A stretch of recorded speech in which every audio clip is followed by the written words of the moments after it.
ચકુ, મેં તને અત્યારે એટલા માટે મળવા બોલાવી છે કે હું જવાનો છું કેનેડા અને મારી ઈચ્છા એવી છે કે હવે તું લગ્ન કરી લે, કેમ કે હવે આપણે જોડે નહીં રહી શકીએ. હા બોલ. અરે હિતેશનો એક્સિડન્ટ થઈ ગયો. શું વાત?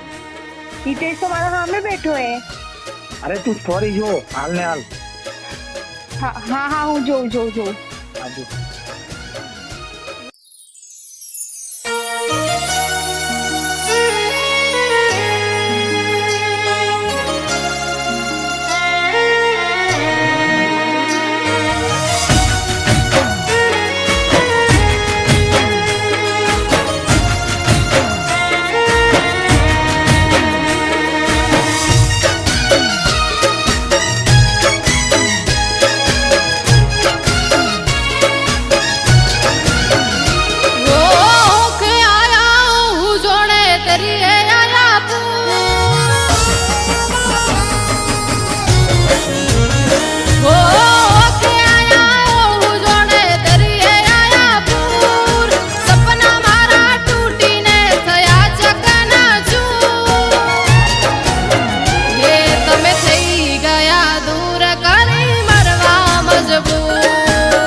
આજે તો પ્યાર માં લૂંટાણો ઓધડા થઈને કરતા તા પ્રેમ કો